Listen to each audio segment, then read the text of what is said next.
Assalamualaikum warahmatullahi wabarakatuh. Alhamdulillah kita kembali hari ini kita akan membahas mengenai masalah manajemen konflik. Bagaimana kita memanage sebuah konflik ya. Ini nggak cuma di proyek ya. Di keluarga pun kadang-kadang bisa gitu ya. Di pernikahan dan lain sebagainya kita harus memanage konflik. Apalagi Anda jadi RT, jadi RW. Wah, ini cukup bagus untuk memanage konflik. Bagaimana konflik ini bisa kita manage semaksimal mungkin agar lebih oke dengan cara yang baik. Ada 5 hal yang bisa kita lakukan. Ya, kita akan masuk ke dalam slide yang pertama. Yes, ya di bawah sini nih ada manajemen konflik dan model penanganannya nih ya. Ini judulnya kita. Oke, yang pertama kita membuat sebuah diagram ya. Diagram ini ada sumbu X dan ada sumbu Y-nya, oke? Ada sumbu X dan ada sumbu Y-nya. Ini sumbu X, ini sumbu Y. Jadi ketika orang lain sangat peduli maka high, ketika orang lain tidak terlalu peduli maka ini low. Kemudian di sini hubungannya adalah concern terhadap diri kita sendiri, kepentingan kita sendiri. Kalau kita memiliki kepentingan yang besar maka disebutnya sebagai high di sini. Kita kepentingan harus menang nih dalam memanage konflik ini, atau kita sendiri juga tidak terlalu tidak terlalu mementingkan masalah ini sehingga itu kita sebut sebagai low ya. Jadi seperti itu ya. Ini adalah untuk orang lain yang sumbu X, yang sumbu Y adalah untuk diri kita sendiri. Oke, kita akan mulai dengan jurus pertama. Jurus pertama itu use force. Nah, ini ya orang sebut otoriter lah boleh ya, tapi kadang-kadang kita membutuhkan otoriter. Kalau mendidik anak kadang-kadang kita juga harus otoriter dikit. Kalau itu adalah hubungannya dengan prinsip, ya kan? Nah, apa saja yang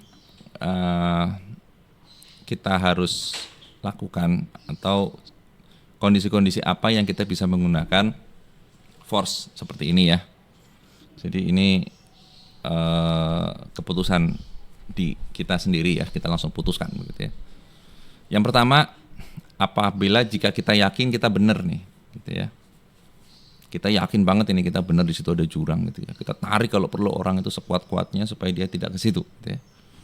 Ya walaupun dia membantah, kita tetap tarik ke situ karena kita tahu yakin di situ ada jurang. Ya. Kemudian yang berikutnya, ketika situasinya emergensi, ya emergensi banget nih, ya. Mau nggak mau itu kita harus bawa ke UGD misalnya gitu. Atau mau nggak mau kita harus putuskan dalam hal perang misalnya, itu emergensi ya, itu satu komando istilahnya. Kemudian yang ketiga, ketika taruhannya tinggi dan isunya harus segera diatasi gitu ya.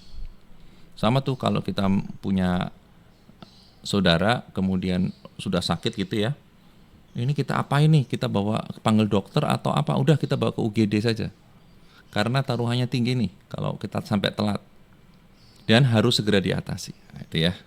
Kemudian yang keempat, ketika kita cukup punya pengaruh besar. Jadi walaupun kita kadang-kadang yakin kita benar, situasi emergensi, taruhannya tinggi, tetapi kita nggak punya pengaruh besar, maka kita agak susah untuk melakukan use force ini. Oke. Yang berikutnya, use avoidance. Artinya apa? Kita bisa abaikan agak. Karena apa ini? Untuk concern kepada diri kita sendiri juga low, orang lain juga low gitu ya. Jadi masalah ini kayaknya masalah yang tidak terlalu diperhatikan oleh orang lain.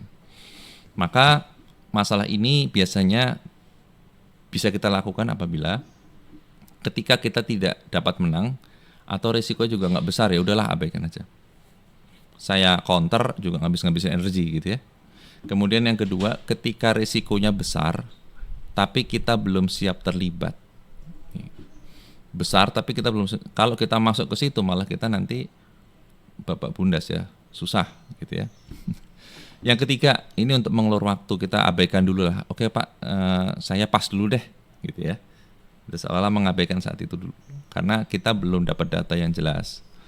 Kemudian yang keempat, agar terlihat netral ya, terkait reputasi ini ya.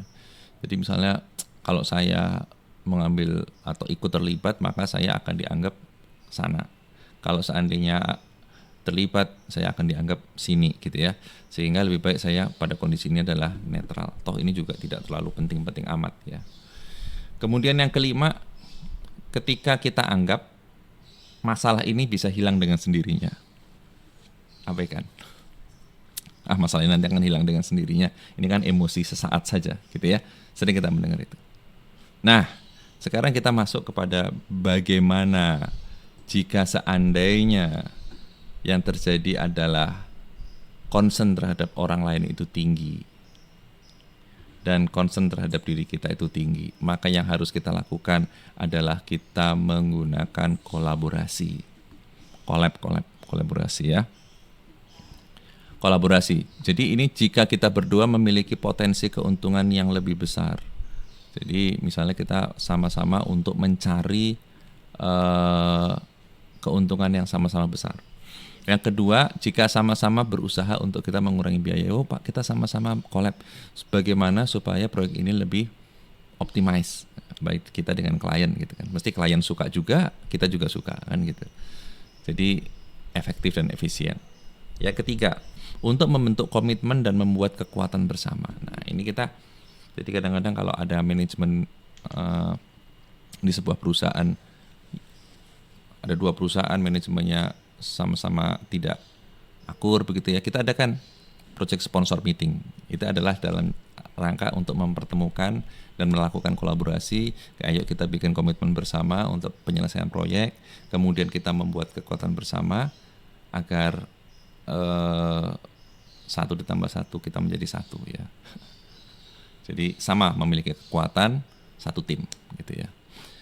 Kemudian yang keempat, untuk memaintain future relationship. Jadi kita menggunakan kolaborasi dalam rangka untuk memaintain relationship. Ini sangat penting sekali bagi dua buah perusahaan yang berkolaborasi. Makanya ada yang disebut sebagai JO ya, joint operation. Itu kita salah satunya atau kita membuat sebuah perjanjian yang itu bisa long time. Kita bisa membuat perjanjian payung seperti gitu ya. Itu untuk future relationship, collab dalam fase yang panjang.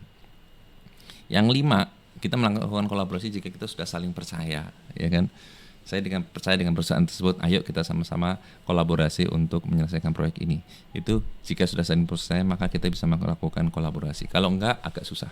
Bekerja dalam kondisi ketidakpercayaan tinggi itu akan susah. Dan itu ada sifat di beberapa negara-negara di Asia juga seperti itu ya. Ada yang susah untuk diajak untuk berkolaborasi. Maka jangan kolaborasi dengan perusahaan-perusahaan yang nggak bisa kita percaya track recordnya. Ya, itu akan bunuh diri. Kemudian yang berikutnya, kalau seandainya concern terhadap orang lain itu tinggi, tetapi terhadap diri kita juga tidak terlalu tinggi, ini kecil malah justru. Jadi ini pentingnya untuk orang lain, untuk kita nggak. Kadang-kadang kita jadi ketua RT gitu misalnya. Orang lain sangat membutuhkan, tapi kita sendiri sebenarnya nggak. Ya bolehlah, kamu warga mau pilih A boleh, mau pilih B juga boleh, nggak ngaruh bagi diri saya. Maka yang dilakukan adalah akomodasi, mengakomodasi. Ya, nah, ini salah satu contohnya adalah bisa juga digunakan untuk membuat tarik ulur. Misalnya klien kadang-kadang minta ini, gitu ya. Ya sudah nggak apa-apa, kita ambil. Tapi ingat ya klien, next saya ada kesusahan di sana, tolong juga dibantu untuk diakomodasi oleh klien, nggak apa-apa ya, kita take and give. Kemudian yang kedua, jika risikonya kecil dan tanggung jawab kita terbatas, nah itu nggak apa-apa, kita akomodit. Jadi kayak risikonya kecil, nggak terlalu gede juga untuk kita, dampaknya juga nggak begitu gede, untuk sistem juga nggak begitu gede, dan apalagi tanggung jawab kita terbatas, kita hanya sebagai warga saja, ya udah kita nggak usah ngotot gitu ya. Kecuali kita jadi RT, kita jadi RW, kita punya tanggung jawab yang lebih. Tapi kalau enggak ya sudah, maka kita akomodasi saja, akomodit saja, terima saja. Atau yang ketiga, untuk menjaga harmoni, kadang-kadang kita akomodasi. Karena bagi kita ini masalahnya juga tidak terlalu besar. Ya, ingat kalau masalah ini tidak terlalu besar. Kalau masalahnya besar lain lagi kan, kita harus menggunakan kolaborasi, kita diskusi lagi. Tapi kalau masalahnya enggak terlalu besar, ya udah kita akomodit saja. Kemudian yang keempat, ketika kita pada posisi yang sebetulnya lemah gitu ya, atau kalah, ya sudah, kita terima saja ya, tetapi kita kembalikan ke nomor 1 bahwa ini adalah sebagai cara kita untuk tidak memperpanjang masalah, tetapi mohon kalau kami ada masalah nanti juga tidak diperpanjang. Ya, bisa kita kembalikan ke nomor 1. Nah, yang kelima itu adalah yang disebut sebagai kompromis. Kita berkompromi. Apa maksud berkompromi ini? Sebenarnya kita mengkolaborasi ke 5 hal ini. Ya. Jadi sebetulnya kompromis ini digunakan apabila kita gagal mencapai kolaborasi. Ya, kita gagal mencapai kolaborasi. Kita ternyata pada saat kolaborasi kita tetap aja di posisi ya kalah gitu ya. Nah, ya sudah, kita mengkompromikan saja. Artinya ini untuk solusi sementara, oke Pak, gitu ya. Untuk solusi sementara, oke, nanti kita pikirkan lagi ya, sambil kita punya waktu untuk berpikir kembali. Ya, kita kompromis. Oke Pak, saya akan ikuti, tetapi kalau Bapak minta 10 ya kami hanya bisa menyediakan 7. Misalnya gitu. Itu mengkompromikan. Jadi kalau kualitinya dari sisi kualitinya sudah kita, karena kita kalah ya dalam kolaborasi, maka kuantitinya minimal bisa kita kurangi gitu ya. Insya Allah itu bisa dalam negosiasi.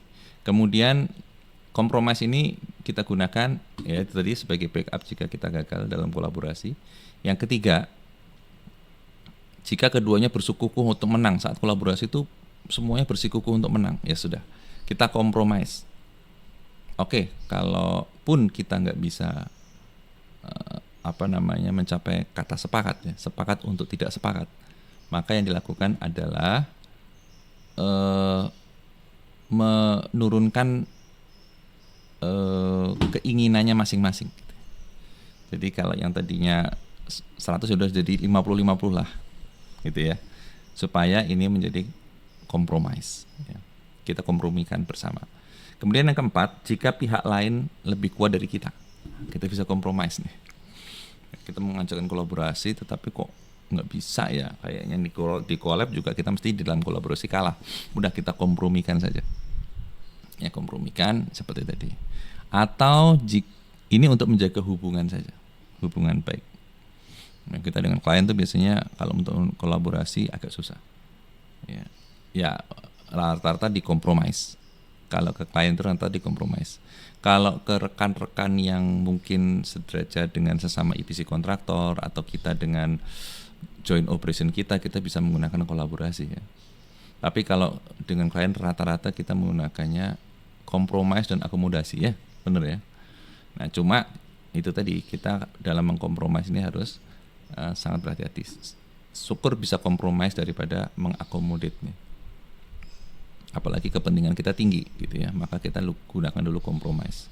Kemudian jika ketika kita yakin kita benar atau berhak, kita tidak yakin bahwa kita tuh benar atau berhak, maka kompromis. Kita nggak tahu nih sebenarnya skup kita tuh masuk nggak ya, misalnya di dalam rapat itu ya, kita dituntut untuk jawaban yang segera ya, kita bilang bahwa oke Pak, kalau itu nantinya menjadi skup kami akan lakukan tapi sekian. Tapi kalau itu bukan menjadi kami, ya kami tetap akan lakukan walaupun lebih kecil lagi ke persentasenya. Misalnya itu ada kompromi gitu ya. Jadi tidak ada keduanya yang dirugikan. Ya, saya kira mungkin 5 hal ini yang perlu kita lakukan. Apabila kepentingan kita tinggi, kepentingan orang lain nggak tinggi, pakai force ya, kekuatan kita. Apabila kepentingan kita rendah tetapi kepentingan orang lain juga rendah, gunakan avoided. Masalah akan berlalu sendiri. Tapi kalau kepentingan kita tinggi dan kepentingan lawan kita tinggi, maka gunakan kolaborasi ya, dengan joint operation dan lain sebagainya, dengan konsorsium ya. Kemudian apabila kita memiliki kepentingan yang rendah tetapi orang lain sangat membutuhkan ya, atau concern mereka tinggi, maka nggak apa-apa, kita accommodate saja. Dan apabila kita susah melakukan kolaborasi walaupun kita punya kepentingan tinggi karena ada beberapa hal termasuk posisi kita yang tidak kuat, maka usahakan dulu menggunakan kompromis sebelum kita melakukan akomodasi kalau memang itu udah kepepet banget. Ya, jadi saya kira mungkin insya Allah ini yang akan menjadi pelajaran bagi kita semua, dan insya Allah kita semua bisa melayani dan kita bisa menjalani konflik-konflik yang ada dengan lebih baik, dan dengan tahapan-tahapan ini kita bisa lebih memapping action plan kita. Terima kasih. Jazakallahu khairan katsiran. Assalamualaikum warahmatullahi wabarakatuh.